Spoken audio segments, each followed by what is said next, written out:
Hey guys, welcome back to the channel. So in today's video, we're going to take a look at cases that are eerily similar to the Dyatlov Pass incident. These stories all follow a chilling pattern. A group heads out on a hike or expedition, and then they vanish. Sometimes their bodies are discovered later under bizarre and unexplained circumstances, and other times they're never found at all.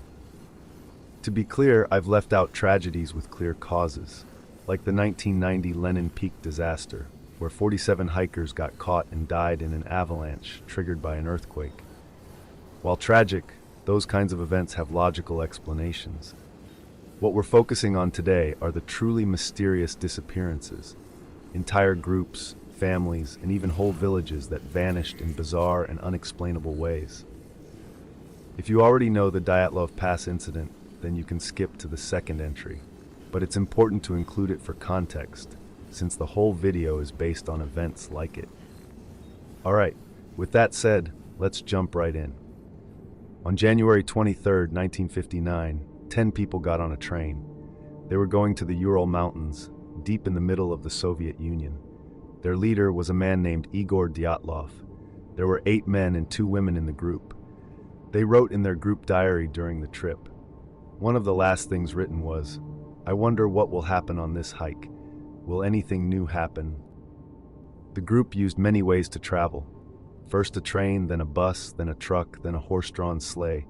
At last, they continued on foot and on skis. On January 28th, one hiker named Yuri Yudin became sick and had to turn back. He said goodbye to the others, but he would never see them again. The 9 hikers moved forward into the snowy land. They took pictures and wrote in their diaries. Everything seemed normal. It was cold and hard, but they were doing okay. On February 1st, they reached a mountain. The local Mansi people called it the Dead Mountain.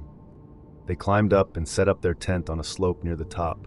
In the final diary entry, they wrote, "It is hard to imagine comfort here. The wind is howling. We are far away from any people." Weeks passed, but no one heard from the group. Families became worried. On February 26, search teams finally found the tent. It was partly buried in snow and had been cut open from the inside with a knife. The hikers' things were still inside, placed neatly, but no one was there. The searchers found footprints in the snow. They looked like the hikers had walked calmly down the hill, not run. The tracks led to the woods about 500 meters away.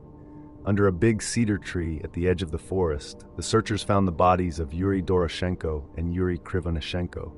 They both had almost no clothes, just shirts, underwear, and socks. No coats, no shoes, no gloves. The temperature was around minus 30 degrees Celsius.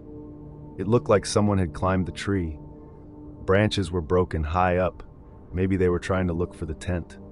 Or maybe they were hiding from something. The next 3 bodies, Igor Dyatlov, Zina Kolmogorova, and Rustem Slobodin, were found between the tree and the tent. They were better dressed, but still missing important items like boots and gloves. They all seemed to be walking back to the tent when they died. All 5 had died from the cold. Some had minor injuries. 4 of them had also been drinking alcohol. 2 months later, the last 4 bodies were found at the bottom of a small hill, 75 meters from the tree. They were under 3 meters of snow. 3 of them had serious injuries. 1 had a cracked skull. 2 others had broken ribs and heavy bleeding inside their bodies. These injuries were like ones from a car crash. 1 woman was missing her tongue. 2 had no eyes. 1 had a broken nose and neck. Later, it was found that some of their clothes had small amounts of radiation on them. On May 28th, the case was closed. The final report said, "The cause of death was an unknown force which the hikers could not fight." That's it. No real answers. No one knew what really happened. Many strange ideas came up. Some people believed a UFO or strange light in the sky scared the group. There were reports of bright balls of light seen in the sky around that time. One photo from the group's camera even showed a blurry light at night. But no crash site or spaceship was ever found. The photo could have been a flashlight, a candle, or anything else. Other people pointed to the radiation, but the amount was not very high, and 2 of the hikers had worked in places with radioactive materials. Many people focused on the missing tongue. Some thought it had been torn out while the woman was still alive. But the medical report only said, "The tongue is missing." It did not say how or when it happened. And all 4 of the last hikers had been damaged by melting snow and water, which could explain why body parts were missing. So, what really happened? Why did they cut the tent from the inside? Why were they so poorly dressed? Why did some of them have serious injuries? Even now, no one knows for sure what happened at Dyatlov Pass. It could have been a simple accident, or maybe something strange really did happen. But one thing is clear, something went very wrong that night, and 9 people lost their lives, in a way we still don't fully understand. In 1993, something terrible happened in the mountains of southern Siberia. It was so strange and confusing that even today, nobody really knows what caused it. On August 9, 1993, a group of Ukrainian kayakers was traveling down a river in the Khamar Daban mountain range. The area was beautiful and peaceful, but then they saw something strange. A young woman was walking near the forest. She looked lost. Her face was blank, like she wasn't really there. Her clothes were dirty and had blood on them. The kayakers called out to her, but she didn't answer. She didn't even speak. It was clear something awful had happened. The woman's name was Valentina Yudochenko. She had gone hiking with a group, but now she was alone. The others in her group, 6 people, were missing. Valentina was the only one left. Valentina's group began their trip on August 2nd. There were 7 people in total. Tatiana Filipenko, 24, Alexander Krisin, 23, Denis Shvashkin, Victoria Zalasova, Valentina Yudochenko, and Timur Bapanov. Leading them was Ludmila Korovina, a highly experienced guide who was 41 years old. Ludmila was an expert in hiking. She had led many trips before and was very well known in Russia. The rest of the group were young but experienced. They were all excited and prepared. The Khamar Daban mountains weren't considered dangerous, especially in summer. There were other groups hiking nearby too, including one led by Ludmila's own daughter. The plan was for the 2 groups to meet the next day. The weather was supposed to be clear, but that forecast turned out to be very wrong. Soon after they began hiking, the group was hit by freezing rain and snow. The temperature dropped quickly, and the trail became hard to follow. On August 4th, the storm got even worse. They were forced to change their path and missed the meeting with Ludmila's daughter. Tired and cold, the group stopped to camp near the top of a mountain. Strangely, they were just 30 minutes away from a safe shelter. Some people later questioned why they didn't go the extra distance, but they stayed there overnight. The next morning, the storm was still going. Ludmila decided they needed to get off the mountain. She led the group downhill into the forest, but they never made it. Just a few minutes into the hike, Alexander, the strongest member, suddenly collapsed. Foam came out of his mouth. He started bleeding from his nose and ears and shaking violently. Everyone was shocked. He had seemed healthy just moments before. Ludmila told the others to continue down while she stayed with Alexander. She chose Denis and Timur to lead the rest of the group. Valentina, Tatiana, and Victoria down the mountain. But after a few minutes, they heard loud screams. They ran back and found both Ludmila and Alexander lying on the ground. Alexander was already dead. Ludmila was barely alive. Some say she had a heart attack. Others think she died the same strange way as Alexander. Then things got even worse, because right after that, Victoria and Timur also collapsed. They began shaking and bleeding just like Alexander. They tore off their clothes, scratched their skin, and gasped for air. Valentina tried to help Victoria, but Victoria bit her. Meanwhile, Denis ran away, scared and confused. Then, Tatiana started acting strangely too. She took off her warm clothes and began smashing her head against a rock. She kept hitting herself until she stopped moving. In just a short time, 5 of the hikers were either dead or dying. Only Denis and Valentina were left. Denis came back to help Valentina. They stayed near the area where their friends had died. They didn't know what to do. They had no idea what was happening. But then Denis started bleeding too. He collapsed just like the others. Now Valentina was the only one left. Terrified and alone, she grabbed supplies from the camp and walked into the forest. She wandered for 3 days until the kayakers found her. It took 3 more weeks for rescue teams to find the bodies. Valentina was too traumatized to explain where exactly the group had died. When searchers found the campsite, they were horrified. One rescuer said, "It was a scary picture. Some of the hikers were lying together. Others were spread out. They had no eyes. The bodies were in very bad shape. An autopsy said that the hikers died from hypothermia and a lack of protein." But many people think that doesn't fully explain what happened. Why did they start bleeding? Why did they foam at the mouth, even though they had just slept in tents and eaten breakfast? Valentina said they had all eaten well. She ate the same food as everyone else. If the food was bad, why did only she survive? Some people believe they ate something poisonous, like a bad mushroom or berry. Ludmila was known to pick wild food, so it's possible. But Valentina never said they ate anything from the forest. And again, she survived. Others think it might have been something in the air, a chemical or gas. After the Soviet Union collapsed in 1991, many dangerous chemicals were lost or dumped. Maybe the group was exposed to something toxic. The way they died, bleeding, shaking, and foaming, sounds similar to how some nerve agents work. But if the air was poisoned, how did Valentina survive for 3 more days? Another strange detail is that when officials found out the hikers were missing, they didn't start a search right away. They waited a full week, even though the weather was fine. Some people think they waited for any dangerous chemicals to disappear. But even this theory has problems. The place where the hikers died wasn't very remote. In fact, it was close to a shelter used by other travelers. If the government was testing dangerous chemicals, why would they choose a spot that people often visited? It doesn't really make sense. And so the mystery remains. We still don't know what truly caused the deaths of those 6 young hikers. Everything happened so fast, and in such a strange way, that no one has been able to explain it clearly. Valentina is the only person who witnessed it all, but for many years, she didn't talk about it. Even now, she remembers only some parts of what happened, and those memories might not be complete because of the shock she went through. A group of young, experienced hikers set out on a trip, and only one came back. The rest died suddenly, in horrible ways, and we still don't know why. Just like the Dyatlov Pass mystery, the Khamar Daban case continues to puzzle people, and it may stay that way forever. It was the summer of 1989, when a group of 6 hikers from Leningrad, led by Pyotr Klochkov, set out on a challenging expedition to the Pamir Mountains in Central Asia. Their goal was to complete a difficult hiking route in one of the most dangerous and remote mountain ranges in the world. Sadly, none of them were ever seen again. Their disappearance remains one of the most mysterious cases in mountaineering history.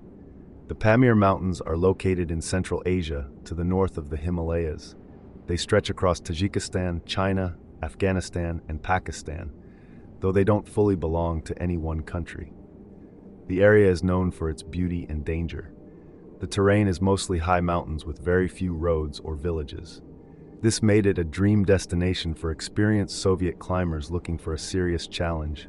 The capital of Tajikistan at the time was Dushanbe, part of the Tajik Soviet Socialist Republic within the USSR. Though the country had poor infrastructure and most of the land was mountainous, it was known for its beautiful but tough terrain. Climbers from across the Soviet Union and other countries would come here to explore the high peaks and glaciers. The Pamirs also hold ancient history and legends. Archaeologists once found ancient drawings over 9,000 years old, carved into rocks at high elevations. Local legends speak of strange creatures, like a one-eyed monster who lures hikers to their deaths, and ghostly women who steal babies and take them to the mountaintops. The group was led by Pyotr Klochkov, an experienced hiker. The other members included Irina Lebedeva, Leonid Lokshin, Olga Kristovskaya, her husband Rostislav Kristovsky, and Evgeny Vol, a 19-year-old student who joined the expedition at the last minute after another team member dropped out. On the afternoon of July 14, 1989, the group left the mountain village of Muk and made their way to the edge of the Shigazi Glacier. There, they left a stash of fuel and food about a mile from the base of the glacier. After that, they continued on to the village of Defshar and got back on the trail that would take them toward the Belkandu Pass. The group was moving quickly, and was about half a day ahead of schedule. Their hike was very difficult, even though they never climbed higher than 20,000 feet. The route was marked as Category 5, which is the hardest level.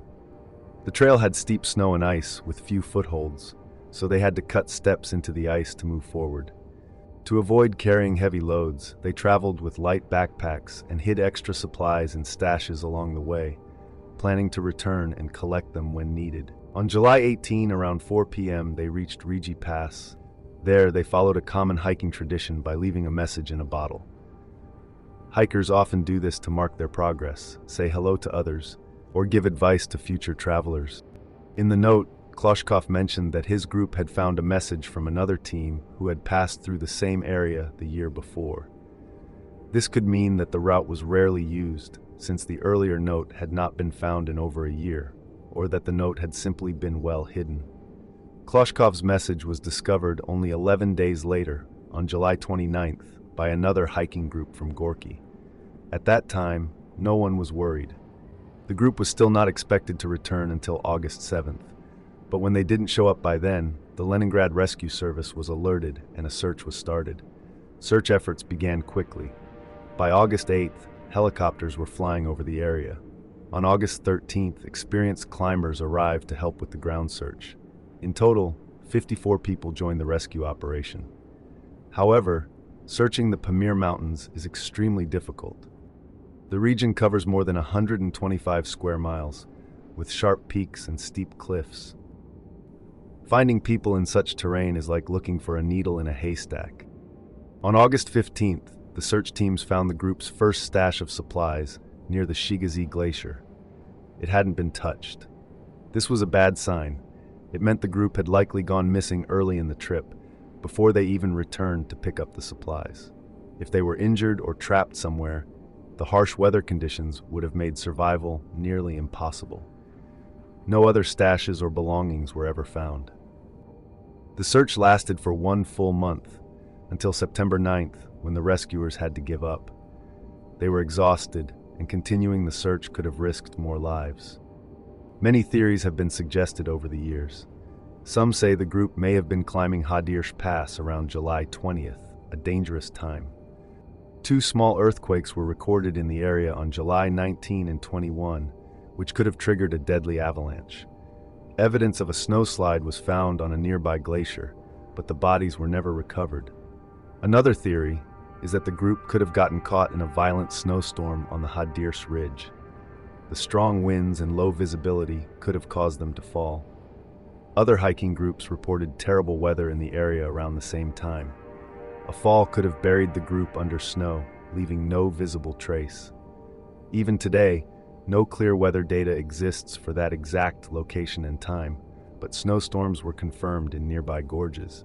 The mountains may have swallowed all signs of the tragedy. After the failed search, the plan was to restart the search the following year, in the 1990 hiking season.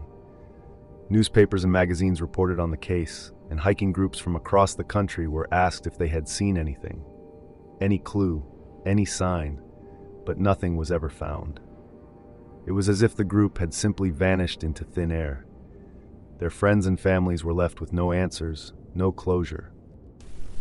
In the quiet and rugged forests of Vermont, there is a place called the Bennington Triangle.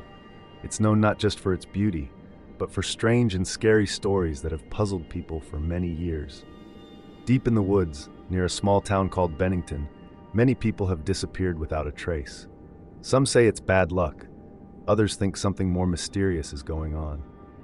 The name Bennington Triangle was first used in 1992 by a Vermont writer named Joseph Citro. He noticed that a number of people had gone missing in this area, especially around Glastonbury Mountain, which stands nearly 3,750 feet high. He shared his findings on a public radio show, and since then, the area has become famous for its unexplained events. But the stories go back much further than 1992. Native American tribes who once lived in this area believed the mountain was cursed. According to legend, there was a stone in the forest that could swallow people whole if they stepped on it. Another local belief was that the winds around the mountain were always fighting each other.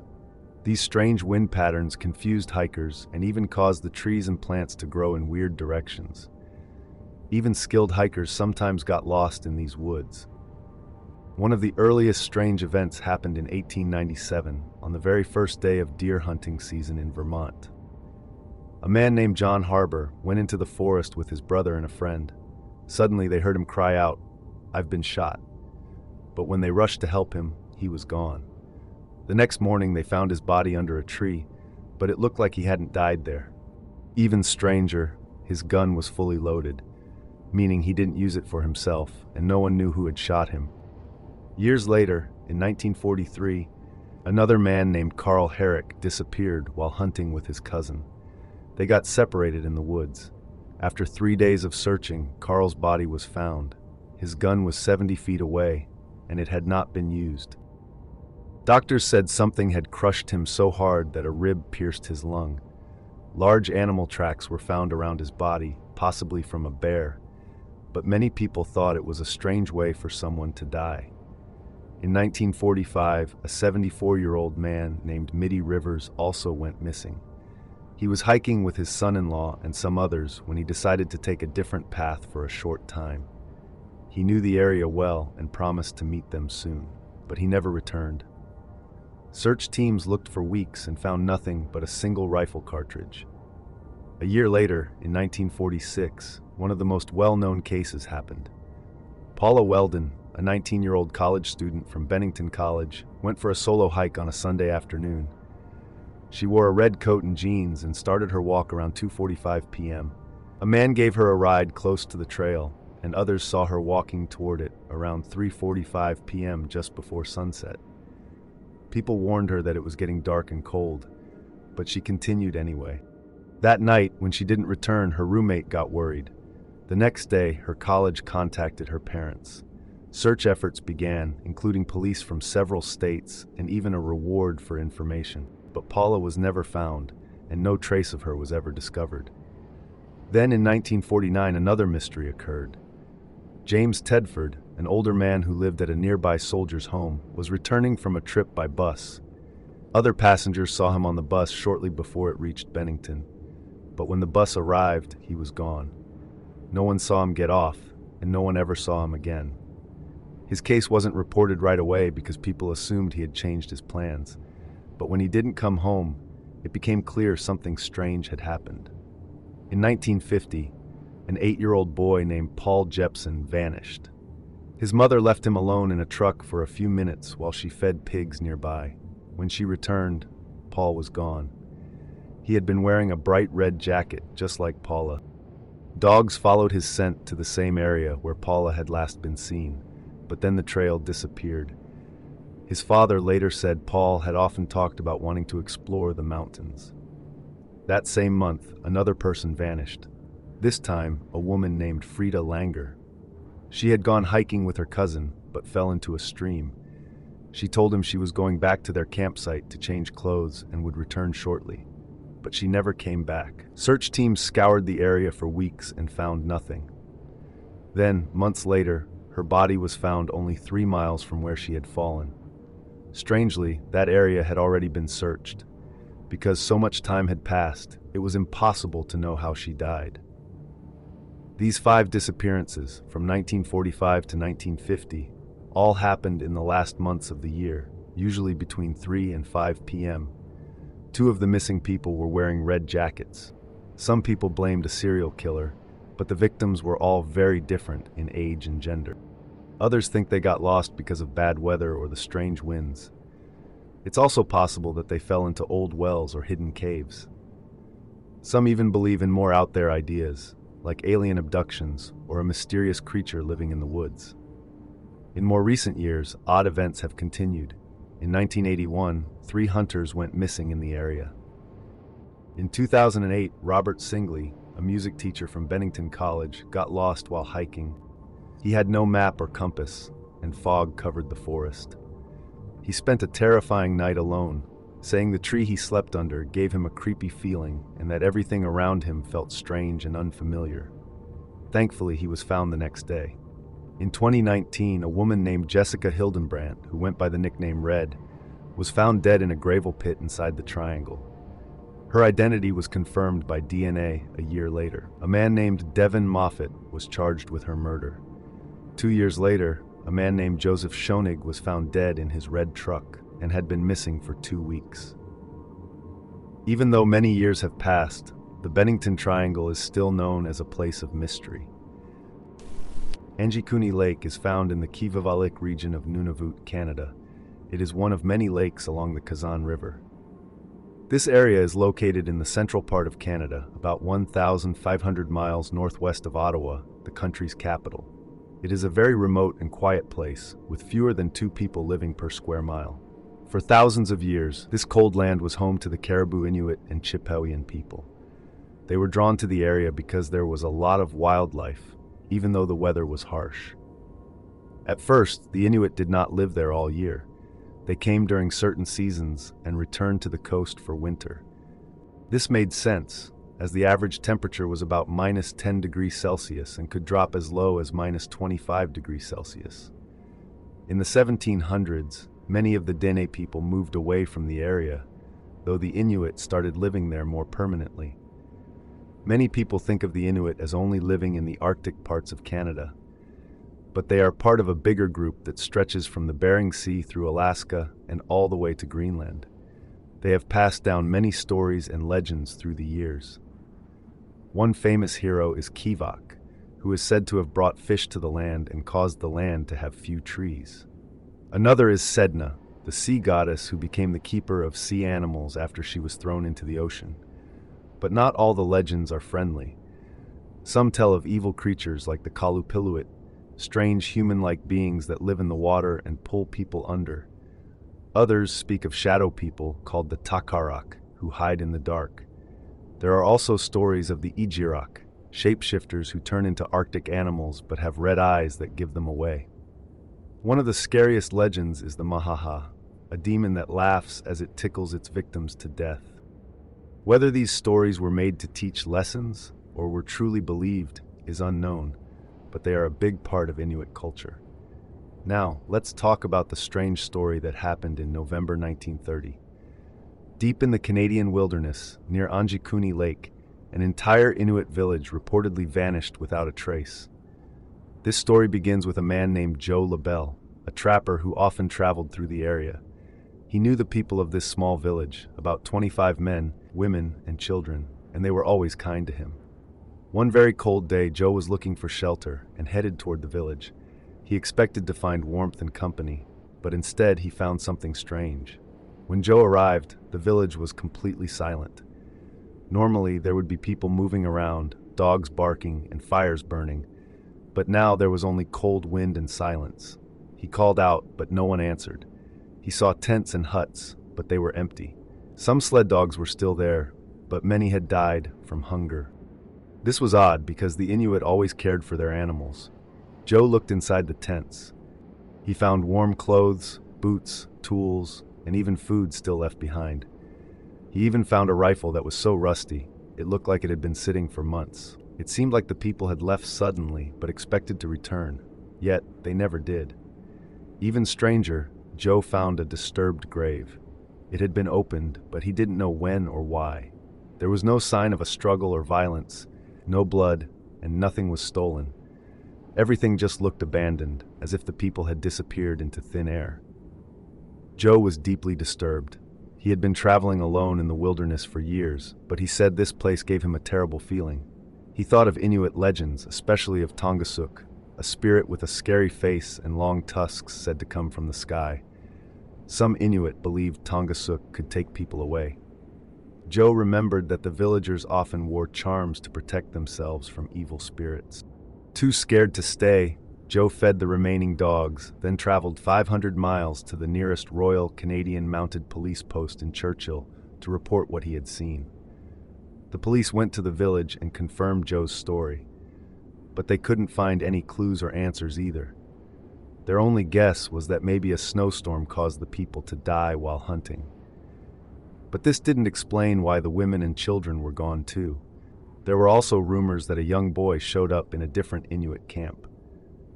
He never spoke and may have come from the missing village, but no one could be sure. For many years, the story of the missing village spread through newspapers. One reporter named E.M.T. Keller wrote about it in the 1930s, and many papers reprinted his article. The story became well known and even appeared in books. The Canadian government said the story wasn't true. They said no such village ever existed in that remote area, and that no police records supported the event. The Royal Canadian Mounted Police said they never investigated a missing Inuit village near Anjikuni Lake. Some people argue that the Inuit back then still moved from place to place and may have simply left the area. But if that's true, why did they leave everything behind, including weapons, food, and dogs? On January 25, 1973, a group of 10 students from the city of Kuibyshev, which is now called Samara, set out on a winter hike. Most of them were from the Kuibyshev Aviation Institute. They planned to ski across a mountain region called the Lovozero Massif, a beautiful but dangerous place known for its freezing weather and strong winds. Their goal was to reach the town of Kirovsk by January 31st. The group was led by Mikhail Kuznetsov, an experienced hiker who had been to the region several times before. His second in command was Valentin Zemlyanov, another skilled outdoorsman. Also on the trip were Ilya Altshuler, a hiker and amateur cameraman who loved music, and Lydia Martina, who worked at a factory that made radio equipment for the military. This later led some people to wonder if she knew something secret, though there is no clear evidence of that. The other 6 members of the team were younger students who had been friends since school. They were Sergei Gusev, Yuri Krivov, Anatoly Pirogov, Artyom Lekhant, Alexander Novosiolov, and Yuri Ushkov. They had gone on many hikes together in the past, but this was their first, very difficult winter expedition. Only 2 of the 10, Ilya and Lydia, had any experience with hikes of this difficulty.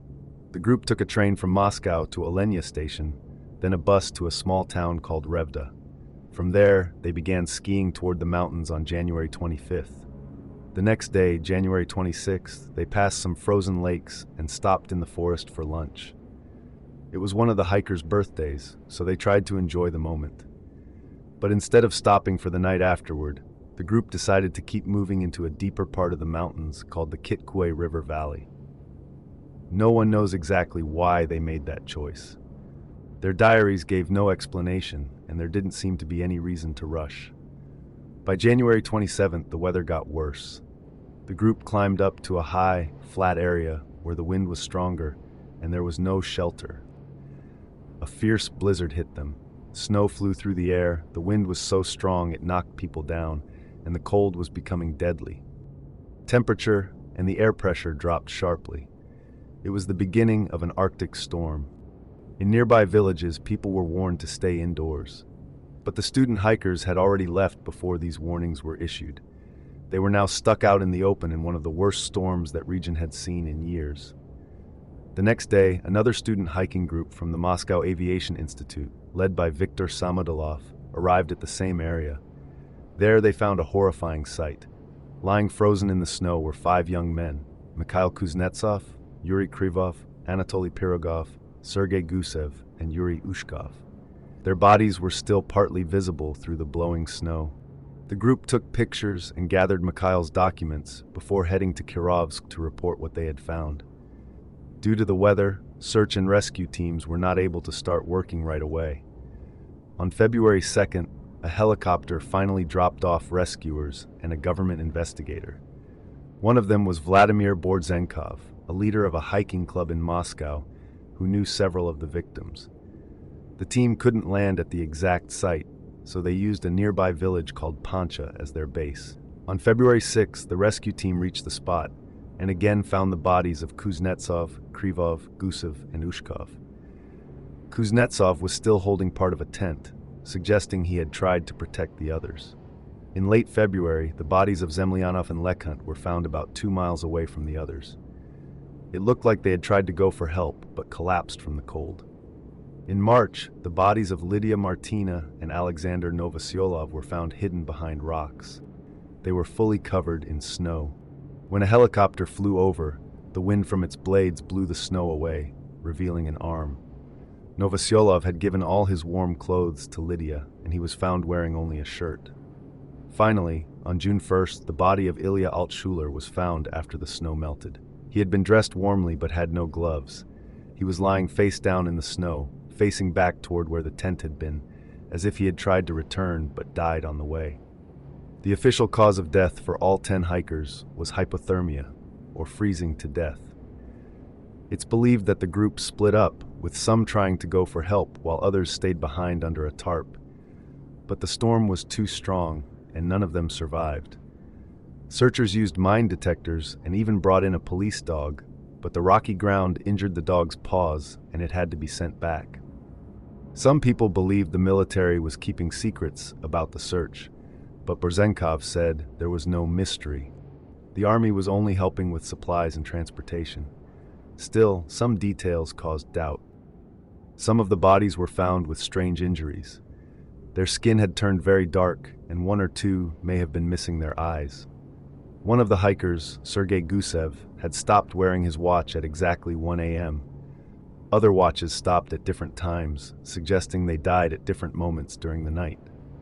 Some family members never got back important belongings like Altshuler's camera. Some funerals were closed casket, which made people suspicious. But officials said the bodies had simply been too badly damaged by the cold and the elements. Over time, many theories have been suggested.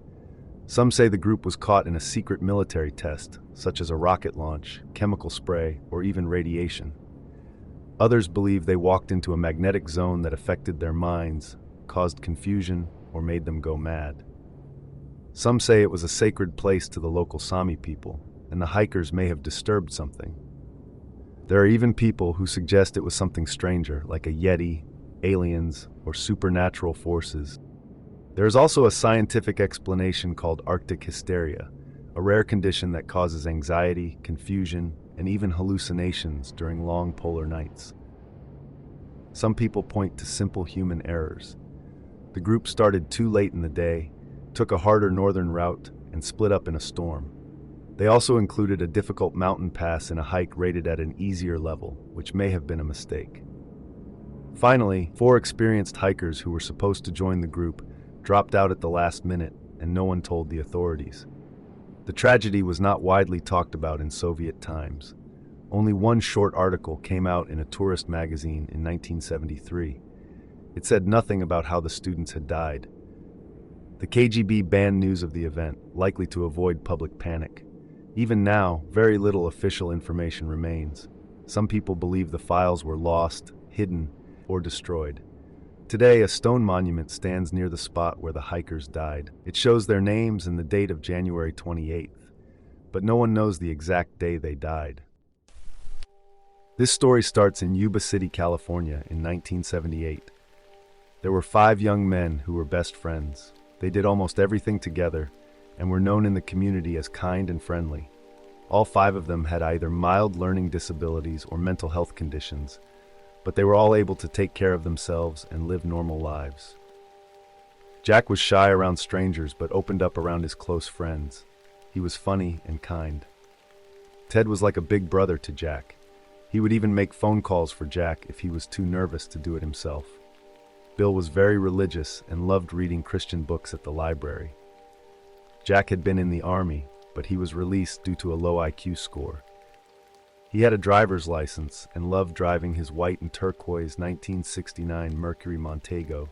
Gary was also a veteran, but had been discharged from the military because he was diagnosed with schizophrenia. After returning home and getting proper treatment, he became stable and was able to work part-time for his stepfather. What really brought these 5 together was their love of basketball. They all played on a team in a local program for people with disabilities. They were excited because their team had a big tournament coming up, and the winners would get a free trip to Los Angeles. The tournament was scheduled for February 25, 1978, but the day before, their favorite college team, UC Davis, was playing in Chico, California, about 50 miles away. The boys decided to take a trip to Chico to watch the game and planned to return the same night so they could rest before their own tournament the next day. They drove to Chico in Jack Madruga's Montego. They were seen at the basketball game and later at a nearby convenience store around 10 p.m., where they bought snacks, drinks, and cartons of milk.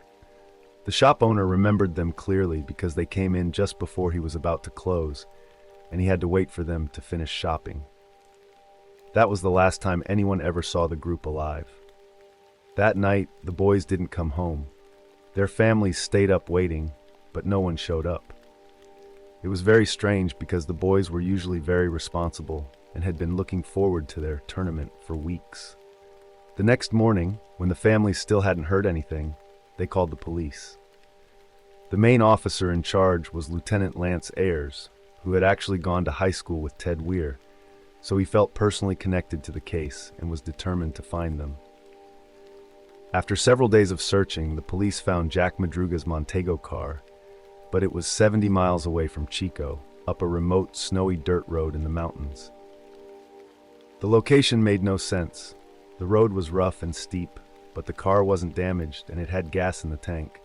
It wasn't stuck. The police were even able to hotwire it and drive it away. It looked like the boys had simply parked it, got out, and walked into the forest. Inside the car were empty wrappers and drink containers from the convenience store, but no keys and no sign of struggle. Nobody could understand why they had gone up that road or what had caused them to leave the car in the middle of nowhere. The search focused on the area where the car was found, but a huge snowstorm soon made it impossible to continue. The area was covered in snow, and searchers had to wait until spring when the snow melted to try again. The families put up reward posters and asked for help, but nothing worked. Many people called in with sightings and guesses, but there were no solid leads. On June 4th, 1978, more than 3 months after the boys went missing, a group of men riding motorcycles through the forest came across an old trailer about 20 miles from where the car had been found. It was an emergency shelter used by the Forest Service, but it hadn't been maintained in a long time. One of the windows was broken, and when they opened the door, a horrible smell hit them. Inside was the body of Ted Weir. He was wrapped in 8 blankets, lying on a bed. His feet were black with frostbite, and he had lost about half of his body weight. His beard had grown long, showing that he had survived in the trailer for weeks, possibly over 13 weeks. The trailer had food, matches, and even a full propane tank that could have provided heat. There were also extra clothes, but it looked like none of it had been used. Ted had slowly frozen and starved to death, even though he was surrounded by supplies that could have saved him. Even stranger, Gary Mathias's shoes were found inside the trailer, but Gary himself was missing. Searchers found Jack Madruga and Bill Sterling's bodies several miles away. They had likely died from the cold as well. Later, parts of Jack Hewitt's body were found not far from the trailer, but Gary Mathias was never found. His body has never been discovered, and nobody knows what happened to him. The whole situation is still a mystery. Why did the boys drive so far into the mountains, away from their homes and the tournament they were so excited about? Why did they leave a working car in the snow? Why didn't they use the food and heat inside the trailer? And where did Gary go? Even though we have some of the facts, like where they were found and how some of them died, we still don't know why any of it happened. The Flannan Isles, also called the Seven Hunters, are a group of small, rocky islands about 20 miles west of the Isle of Lewis, which is part of the Outer Hebrides in Scotland. These islands are remote, with no people living there. Long ago, local people believed it was bad luck to stay overnight on the Flannan Isles. There were no homes, only an old abandoned chapel and some sheep that grazed near the sea. Because ships often sailed near these islands, a lighthouse was built to keep them safe. The building of the lighthouse was very difficult due to the harsh weather and the rocky land. After 4 years of hard work, the Flannan Isles Lighthouse on the island of Island Moor was finally finished. It started working on December 7, 1899. In those days, communication was very limited. There were no phones or radios on the island. The keepers had to use a special system where they would raise balls on poles. People on the mainland could see these signals, but only on clear days. On December 15, 1900, a strong storm hit the area around Island Moor. That night, a ship called the Fairwind passed by the island and noticed something strange. The lighthouse was dark. The light, which was meant to guide ships safely, was off. The crew was worried and confused. Another ship also reported that the lighthouse was not working. Still, no help was sent right away, because a supply ship, the Hesperus, was already scheduled to visit the lighthouse on December 20th. However, due to very bad weather, the Hesperus couldn't sail until December 26th. When it finally reached the island, it carried new supplies and a man named Joseph Moore, who was coming to take over for one of the keepers. What Joseph found on the island would puzzle people for years to come. Joseph Moore felt uneasy even before stepping onto the island. He didn't eat breakfast and had a bad feeling about what was ahead. When the Hesperus crew landed, they noticed that no one came to greet them. This was unusual, as the lighthouse keepers always welcomed the ship and helped carry supplies. There were no signs of life, no flag was flying, and no supply boxes were ready to be restocked. Joseph walked up to the lighthouse, calling out the names of the three men, Donald MacArthur, James Ducat, and Thomas Marshall. But there was no answer. What Joseph found inside was both strange and chilling. The door was unlocked. Some say that as he entered, 3 birds flew out of the building. There was seaweed scattered on the stairs and near the logbook. The oil lamps had been cleaned and filled, the beds looked slept in, and cold ashes sat in the fireplace. The dishes were cleaned and put away. One kitchen chair was said to be knocked over, and all the clocks had stopped ticking. Even more strange, 2 of the 3 oilskin coats were missing, meaning 2 men had likely gone outside in the storm. But the third man, thought to be MacArthur, had left without his coat. That suggested he may have rushed outside in an emergency. It was against lighthouse rules for all 3 men to leave the lighthouse at the same time. At least one person always had to stay behind to keep the light running and watch for ships. So why were all 3 gone? Investigators searched the island. On the west landing, they found damaged equipment. A metal rail was bent out of shape, and parts of a small railway used to move supplies had been pulled from the concrete. It looked like a powerful wave or storm had caused the damage. The logbook, where the men wrote daily notes, added more mystery to the case. Thomas Marshall, one of the keepers, wrote the entries. On December 12th, he wrote, "Storm from the north, sea wild, worst storm I've seen, waves hitting lighthouse hard, everything is in order, James Ducat is irritable." Later that same day he wrote again, "Storm continues, wind strong, we can't go outside, a ship passed by using its foghorn, we could see its lights, Ducat is quiet, MacArthur is crying." MacArthur's reaction was strange. He was known to be a tough man who had worked at sea for years. On December 13th, Marshall wrote, "Storm still going, wind shifted, Ducat quiet, MacArthur praying." No log was written on December 14th. The final message, written on a slate board used before entering it in the official log, said, "December 15th, 1 p.m., storm ended, sea calm, God is over all." This was the last anyone ever heard from the men. The head of the investigation was Superintendent Robert Muirhead. He knew all 3 men and had even visited them just days before they vanished. He said, "I was the last person to shake their hands and say goodbye." He was surprised by the religious log entries, as the men were not known to be deeply religious. Some people believed the logbook was faked, but there was no real proof of that. In the end, the Northern Lighthouse Board concluded that the men had died in a terrible accident. They believed that 2 of the men may have gone outside to secure equipment during the storm. When something went wrong, the third man, possibly MacArthur, rushed out to help without his coat. It's likely all 3 were swept away by a huge wave. Sadly, their bodies were never found. Over the years, people have come up with many strange ideas about what happened. Some said aliens or sea monsters took the men. Others said a boat full of ghosts was seen sailing to the island the night the light went out. Poems, songs, books, and even an opera have been written about the disappearance.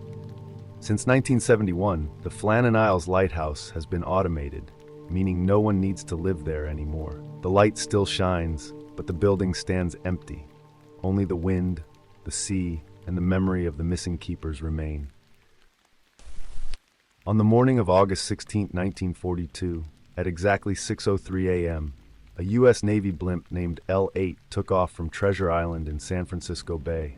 Its mission was to look for Japanese submarines off the coast.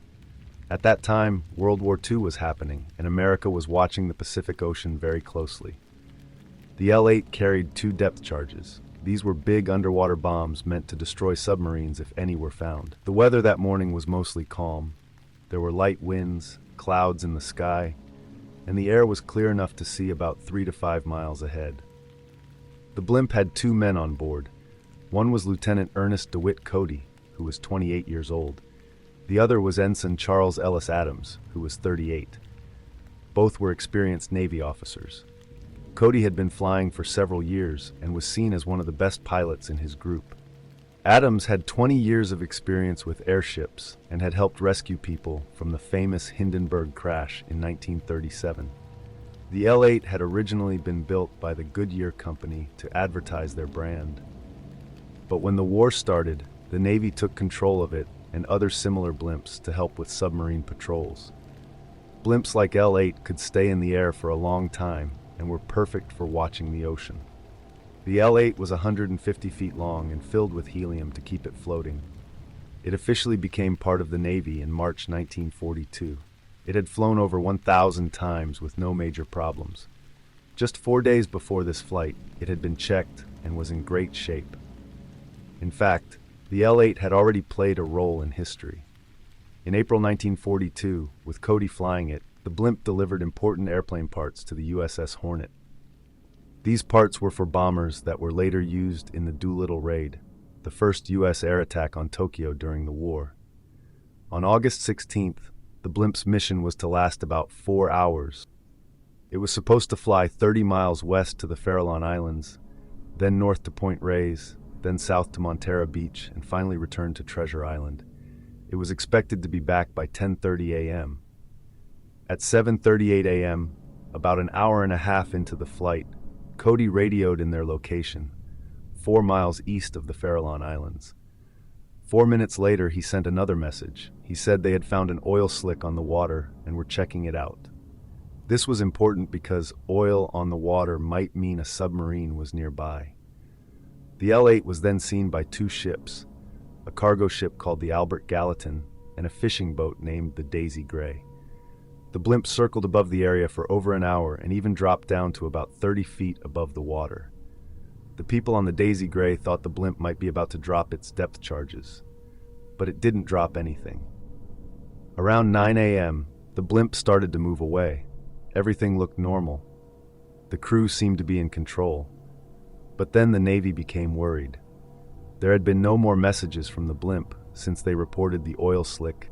2 Navy float planes were sent to look for it. A little later, a Pan American airplane spotted the L-8 flying over the Golden Gate Bridge.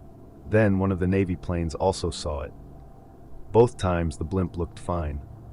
People thought maybe the radio had stopped working, but then something strange happened. A sailor who was off duty saw the blimp while driving along the coast.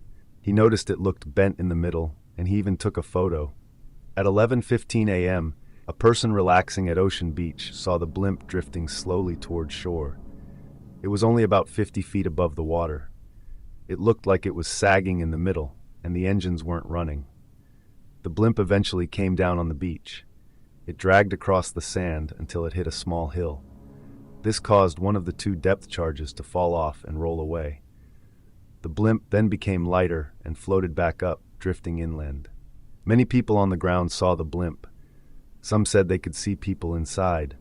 One person said they saw a parachute. Police and firefighters from Daly City followed the blimp as it moved. Finally, it crashed into a house on Bellevue Avenue. Hundreds of people saw it happen. It wasn't a hard crash, but the back of the blimp hit some wires and the gas bag popped. The blimp slowly deflated.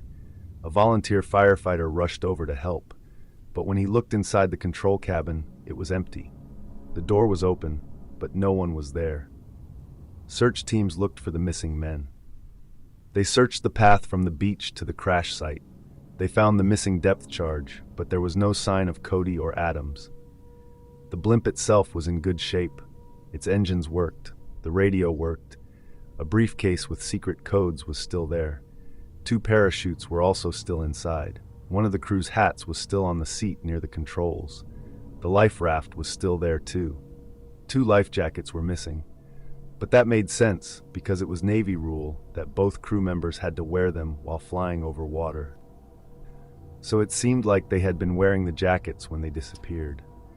The Coast Guard and Navy searched for 3 days. The weather was good and the sea was calm, but no trace of the men was ever found. A few days later, a local newspaper said that the land search had ended. The Navy stated that they were sure the men were not on board the blimp when it came ashore, but they did not know what happened to them. Even today, no one does. Many strange theories have been suggested. Some people say there might have been a fight between the men. Others say they were taken by aliens or affected by secret radar, but none of these ideas have any proof. The most common guess is that one of the men went outside the blimp to fix something and fell. The other man may have tried to save him and also fell. The L-8 was fixed and used again by the Navy for the rest of the war. After the war, it was returned to Goodyear and used as one of their famous advertising blimps until it was retired in 1982.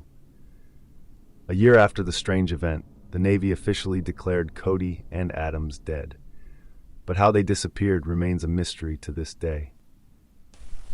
In August 2016, something very strange happened in Australia. The Tromp family, who lived on a farm in Sylvan, Victoria, suddenly left everything behind and disappeared. They didn't take their phones or credit cards, and they even left their pets behind. Over the next few days, they went on a 1,000-mile trip that confused and shocked the whole country. No one knew why they had left or where they were going. The Tromp family owned a berry farm. Mark Tromp, the father, worked very hard. He also did digging and earth-moving jobs. His wife, Jacoba, helped run the farm and sold jams and sauces. Their 3 adult children, Rihanna, Mitchell, and Ella, worked on the farm too. They were known to be kind and quiet people who lived a simple life in the countryside. In 2016, their business was doing well, but the family was under stress. It was springtime in Australia, the busiest time for farming. There was a lot of work to do, and the family was also fixing up their house. The noise and pressure were starting to get to them. Mark was especially stressed, and his behavior started to change. He couldn't sleep, and he became paranoid.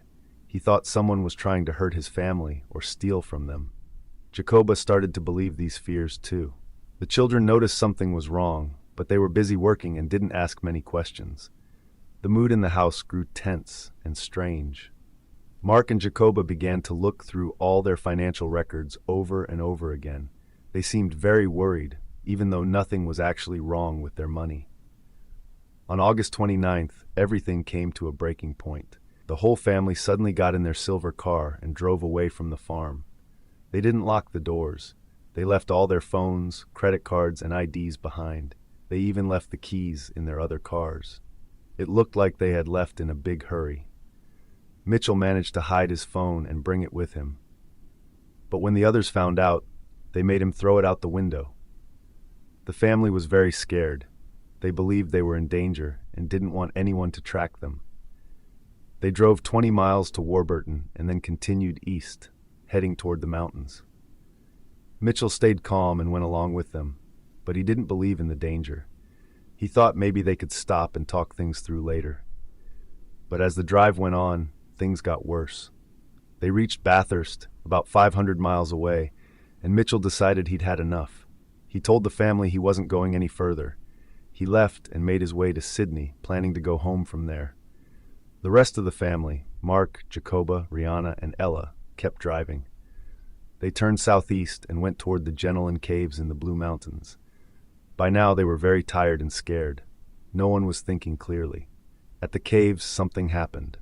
Rihanna and Ella became upset and decided to leave their parents behind. They were so desperate to get away that they stole a car. 2 hours later, they reached a gas station in Goulburn. Ella said she needed to go home and take care of her horses, but Rihanna didn't want to go with her. Rihanna was exhausted and didn't know what to do. She found an unlocked SUV and got inside to sleep. Later, the car's owner, a man named Keith, got in and drove off, not knowing she was there. He felt something move in the back and saw Rihanna lying on the floor, confused and saying she didn't know who she was. He called the police and she was taken to the hospital. Back in Sylvan, the Tromps' neighbors noticed something was wrong. No one had seen the family, and their phones went unanswered. The police were called, and soon the media picked up the story. An interstate search began for the missing family. On August 31st, Mark and Jacoba left the caves and started driving back toward Melbourne. They reached Wangaratta, where Jacoba left Mark and traveled alone back north to Yass. Mark stayed behind. He was still very paranoid and not thinking clearly. That night, Mark was seen driving behind another car very closely. When the car pulled over, Mark stopped, got out, and ran toward them. He stared through their windshield without saying anything, then ran off into a nearby park. Meanwhile, Jacoba was found in Yass, wandering around and acting confused. She was taken to a hospital, where doctors said she needed help for her mental health. Back at the family home, the police arrived and found the doors unlocked. That night, Ella returned home and found the police waiting. Mitchell arrived the next morning after taking a train from Sydney. The siblings were finally safe, but they still didn't know where their parents or Rihanna were. On September 1st, Mitchell went on TV to ask the public for help. He said his father was scared and confused, but not dangerous.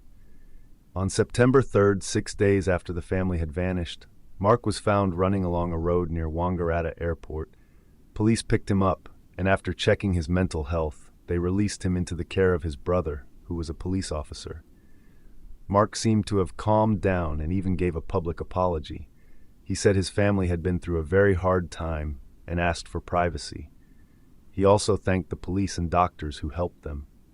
Even though the family hoped to move on, people all over Australia were still talking about what had happened. Police finished their investigation and said the family had not been in any danger. They believed the family had suffered a shared psychotic episode, also known as folie à deux, which means two or more people sharing the same delusion. This condition is rare and usually happens in close families or couples who are very stressed and isolated. It's like one person starts believing something strange, and the others slowly start to believe it too. Rihanna later said, "You do start thinking the same. You can get sick in some way." Some people guessed that maybe chemicals used on the farm had affected them. Others just thought the stress of farm work, money, and being isolated for so long had caused it. Slowly, the Tromps went back to their normal lives. They haven't spoken much publicly since the incident. They seem to want to forget that strange week and focus on the future.